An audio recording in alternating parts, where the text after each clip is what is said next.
Halo, selamat pagi Bapak Ibu orang tua peserta didik dan anak-anakku yang terkasih.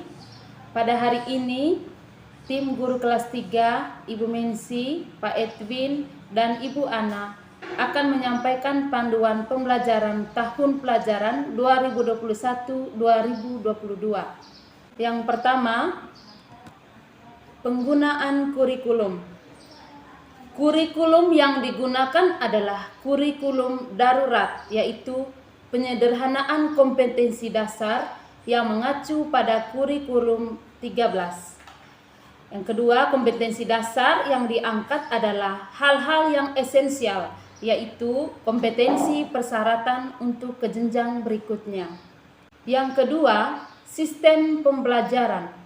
Untuk sementara, sistem pembelajaran selama masa pandemi COVID-19 akan dilakukan secara daring atau online melalui akses LMS dengan alamat https://learning.sanurende.sch.id. Yang kedua, pembelajaran akan dibuka mulai pukul 8 pagi sampai pukul 9 malam. Yang ketiga, jadwal pembelajaran. Materi pembelajaran akan diberikan secara tematik. Jadwal diatur sebagai berikut.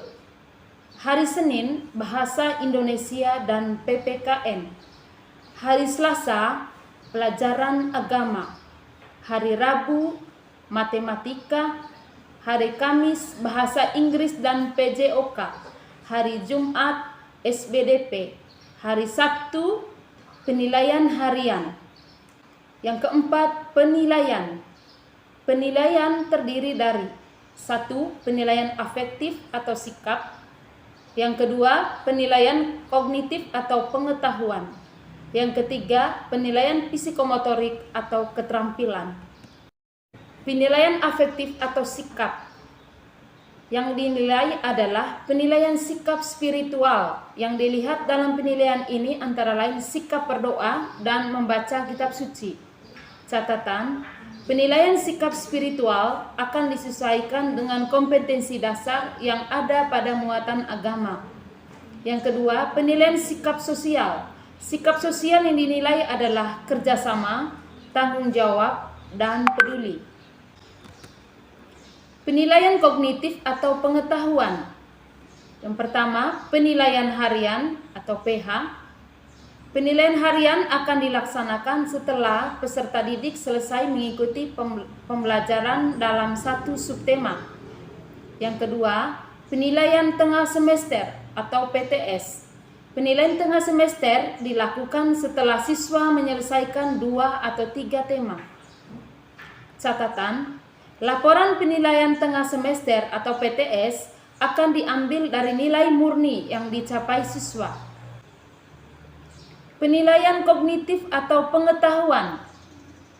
Pertama, penilaian akhir semester atau PAS. Penilaian akhir semester akan dilaksanakan setelah peserta didik selesai mengikuti pembelajaran sebanyak 4 atau 5 tema. Perolehan nilai PAS, NPH, tambah PTS, tambah 2 kali PAS bagi 4.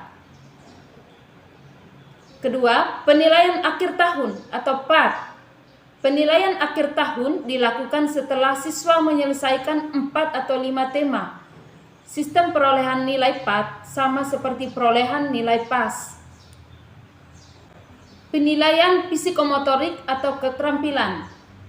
Penilaian praktik untuk menilai kemampuan peserta didik menerapkan pengetahuan dalam melakukan tugas tertentu di berbagai macam konteks sesuai dengan indikator pencapaian kompetensi. Pertama, penilaian praktik. Contoh, membaca karya sastra, membacakan pidato, memainkan alat musik, menyanyi, dan menari. Kedua, penilaian produk dilakukan terhadap kualitas suatu produk yang dihasilkan. Yang kelima, kriteria belajar minimal atau KBM. Pertama, muatan pelajaran pendidikan agama Katolik 76, pendidikan kewarganegaraan 75, Bahasa Indonesia 73, Matematika 69, Seni Budaya dan Prakarya 76, PJOK 76, TIK 75, Bahasa Inggris 70. Kriteria kenaikan kelas 3. 1. Siswa harus menyelesaikan seluruh proses pembelajaran. Yang kedua, harus bisa calistung atau membaca, menulis, dan berhitung. Yang ketiga, muatan pelajaran agama, bahasa Indonesia, dan PPKN harus tuntas. Yang keempat, persentase dalam mengikuti pembelajaran harus 80%. Yang kelima, perilaku sehari-hari minimal B. Bapak, Ibu, orang tua peserta didik dan anak-anak, Pak Edwin akan melanjutkan menjelaskan tata tertib BDR selama masa pandemi COVID-19. Tata tertib kelas daring. Yang pertama, peserta didik wajib terlibat aktif selama proses pembelajaran online. Yang kedua, peserta didik mempersiapkan diri 10 menit sebelum pembelajaran dibuka. Yang ketiga, materi pembelajaran dibuka jam 8 sampai jam 21.00 WITA atau jam 9 malam. Yang keempat, materi dibuka 1 kali. Apabila terjadi gangguan jaringan ataupun kendala lainnya, dikomunikasikan dengan guru kelas.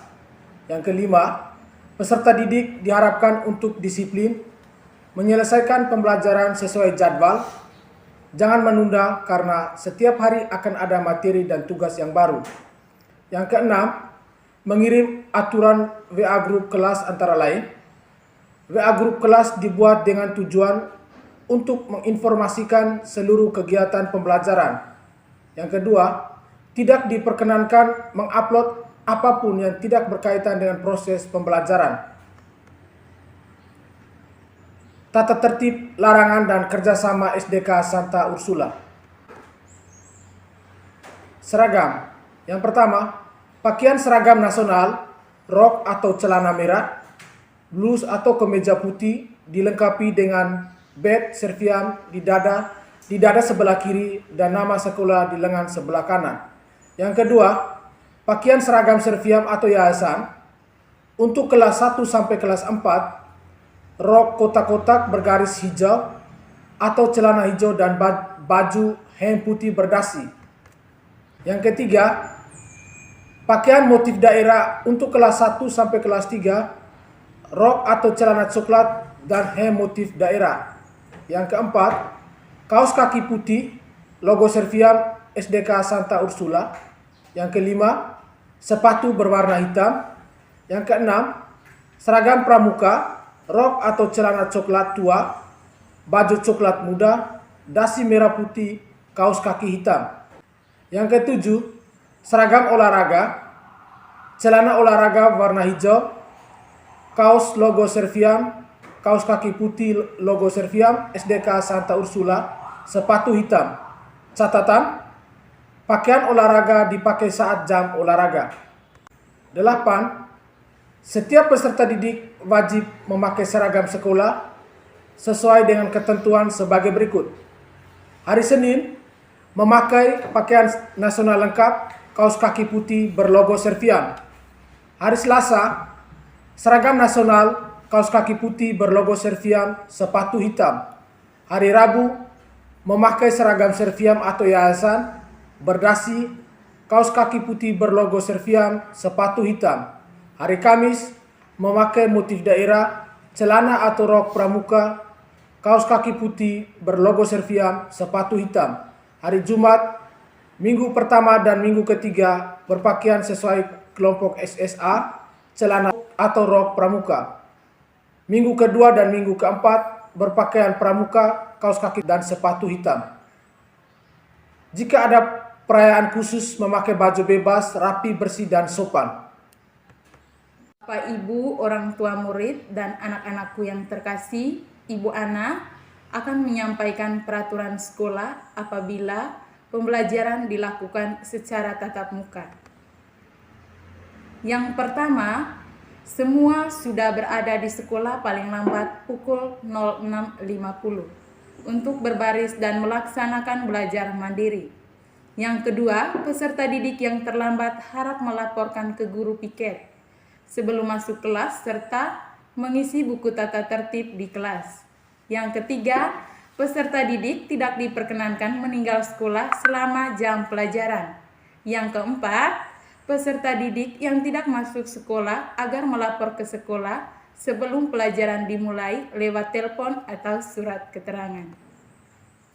Yang kelima, peserta didik yang sakit dianjurkan untuk istirahat di rumah.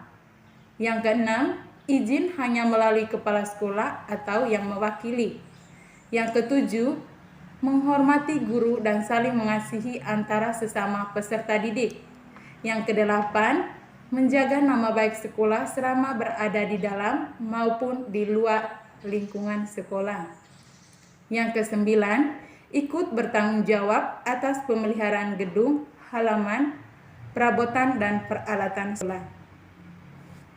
Yang ke-10, ikut bertanggung jawab atas keamanan, kebersihan, ketertiban, keindahan kelas, sekolah, taman, dan kebun serta lingkungan sekitar. Yang ke-11, mengikuti pelajaran dan kegiatan yang telah diprogramkan oleh sekolah. Yang ke-12, mengenakan seragam yang tidak sesuai jadwal yang telah ditentukan, harap melapor kepada kepala sekolah atau guru piket. Yang ke-13, wajib membawa bekal dan air minum setiap hari. Larangan. Yang pertama, menyontek pada saat ulangan dan ujian. Yang kedua, membeli makanan dan minuman di luar sekolah. Yang ketiga, berada di luar sekolah selama pelajaran berlangsung. Yang keempat, berkelahi dan main hakim sendiri.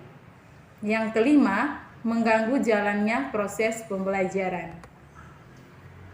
Yang keenam, mengucapkan kata-kata kasar dan jorok terhadap guru, orang tua, dan teman. Yang ketujuh, membawa barang tajam dan berharga ke sekolah. Yang kedelapan, membawa media permainan. Yang kesembilan, mengecat rambut atau mode rambut dan kuku panjang. Yang ke-10, berambut panjang atau gondrong untuk anak putra. Yang ke-11, memakai perhiasan berlebihan, kecuali jam tangan sederhana tanpa alarm dan sepasang anting-anting kecil. Yang ke-12, membawa HP. Yang ke-13, meninggalkan sekolah sebelum waktunya tanpa seizin kepala sekolah atau guru kelas. Yang ke-14, mendahului libur atau terlambat masuk setelah libur. Yang ke-15, les privat dengan guru SD Santa Ursula dengan alasan apapun. Yang ke-16, merusak fasilitas sekolah. Yang ke-17, mengucapkan kata-kata yang tidak sopan atau kasar, mengejek, mengolok kepada teman, tata usaha, guru, karyawan, dan terhadap seluruh komunitas pembelajar SD Santa Ursula. Yang ke-18, melakukan perbuatan-perbuatan yang menimbulkan cedera, misalnya menendang, memukul, menggigit, mencakar, dan berkelahi. Yang ke-19, bertengkar di media sosial atau mempostingkan hal-hal yang negatif. Tata tertib dan pelanggaran yang belum tercantum di atas, sekolah mempunyai wewenang untuk memberi sanksi. Sanksi. Yang pertama, nasihat atau perhatian. Yang kedua, teguran lisan. Yang ketiga, teguran tertulis. Yang keempat, diskors dari sekolah. Yang kelima, dikeluarkan dari sekolah. Kami tim guru kelas 3 mengucapkan Terima kasih kepada Bapak Ibu orang tua peserta didik dan anak-anakku yang terkasih. Sekian dan terima kasih. Tuhan memberkati.